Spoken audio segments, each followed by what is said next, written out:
एकीकडे जिथं तिथं मार खाणारी इंडिया आघाडी आणि दुसरीकडे आघाडीच्या एकीमुळे मतदारसंघांची वाढ करण्याबाबतचं विधेयक लोकसभेत अखेर फेटाळण्यात आलं। त्यामुळे पहिल्यांदाच भाजपला संसदेत मोठ्या पराभवाला समोर जावं लागल्याचं दिसून येते। मात्र यामागे इंडिया आघाडीची व्यापक राजकीय रणनीती असल्याचं दिसून येतं। लोकसंख्येच्या आधारे मतदारसंघांची पुनर्रचना झाली तर उत्तर भारतातील राज्यांना लोकसभेच्या अधिक जागा मिळणार आणि लोकसंख्या नियंत्रणात ठेवलेल्या दक्षिणेकडील राज्यांचे त्यांचे प्रतिनिधित्व घटणार हे विरोधकांनी ओळखलं होतं।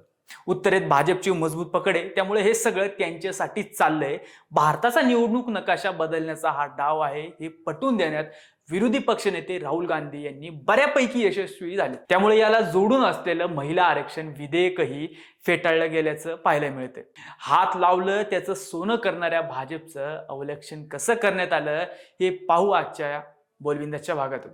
नमस्कार, मी श्रीहरी आणि आपण बघताय बोलबिंदास। डिलिमिटेशन्स वरून दक्षिणेकडील राज्यांमध्ये तीव्र असंतोष होता। इंडिया आघाडीने या मुद्द्यावर एकत्रित भूमिका घेतली व त्याला योग्य प्रकारे राजकीय रूप दिलं। लोकसंख्या नियंत्रण करणाऱ्यांना शिक्षा का, हा भावनिक आणि तर्कशुद्ध प्रश्न त्यांनी उभा केला। त्यामुळे हा विषय केवळ आकडेवारी पुरता मर्यादित राहिला नाही, तर तो न्याय अन्यायाच्या चौकटीत गेला। हेच या लढाईतील निर्णायक पाऊल ठरल्याचं दिसतं। भाजपचा डाव उलटण्यातला आणखी एक महत्वाचा घटक म्हणजे विरोधकांची एकजूट। मागील काही वर्षात विरोधक विखुरलेले दिसतात, त्यामुळे या मुद्द्यावर त्यांनी समन्वय साधत सरकारला अडचणीत आणलं। संसदेतील रणनीती, राज्यांमधील राजकीय दबाव आणि जनमत तयार करण्याची प्रक्रिया, या तिन्ही आघाड्यांवर इंडिया आघाडीनं काम केलं आणि भाजपला धक्का देणं त्यांना शक्य झालं। आता याचे राजकीय परिणाम अनेक पातळ्यांवर दिसू शकतात। पहिला परिणाम म्हणजे विरोधकांचा आत्मविश्वास वाढवणे। मुख्य म्हणजे लोकसभेतील या विजयामुळे केंद्रातील सत्ताधारी पक्षाला रोखता येतं। हा संदेश कार्यकर्त्यांपासून मतदारांपर्यंत पोहोचवण्यास मदत होईल। दुसरा परिणाम म्हणजे प्रादेशिक पक्षांची ताकद अधोरेखित होणं। दक्षिणेकडील राज्यांनी एकत्र येत आपली भूमिका ठामपणे मांडली, त्यामुळे राष्ट्रीय राजकारणात प्रादेशिक संतुलनाचा मुद्दा पुन्हा केंद्रस्थानी आलाय।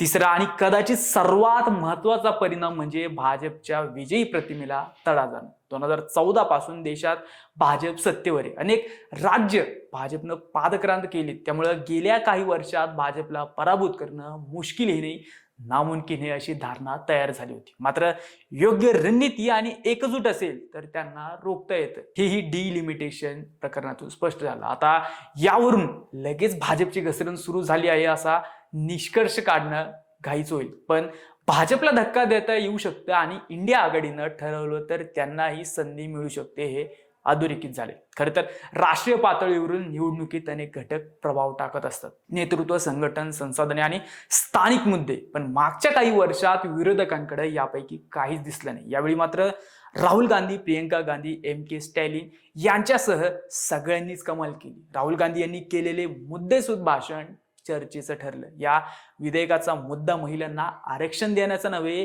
तर देशाचा निवडणूक नकाशा बदलण्याचा होता। या त्यांच्या आरोपानं सत्ताधारी उघडे पडले। खरं तर हे विधेयक फेटाळलं गेल्यानंतर विरोधक महिला आरक्षणाच्या विरोधात असल्याचा प्रचार सरकारकडून करण्यात आला। त्याविरोधात आंदोलनही करण्यात आलं, पण आंदोलनाचे फलक वगैरे पाहून हे सगळं प्री प्लॅन असल्याचे समोर आलं। पण या निमित्तानं एक गोष्ट समोर आली, भाजप समोर विरोधक आता अधिक संघटित आणि आक्रमकपणे उभं राहत आहेत आणि तसं झाल्यानंतर भाजपच्याही मर्यादा अर्थात लिमिटेशन्स उघड होत आहेत। त्या अर्थी यावेळी इंडिया आघाडीनं भाजपचा डाव उलटून दाखवलाय हेही निश्चित आहे। आता या विजयाचे रूपांतर दीर्घकालीन राजकीय भांडवलात करता येतं का हे पाहावं लागणार आहे। मात्र त्यासाठी इंडिया आघाडीला हा लढा केवळ एका विधेयकापुरतं मर्यादित ठेवून चालणार नाही, हेही तितकंच आहे। तुम्हाला काय वाटतं हे कमेंट करून आम्हाला नक्की कळवा आणि अजूनही आमचे चॅनल सबस्क्राईब केलं नसेल तर आत्ताच करा।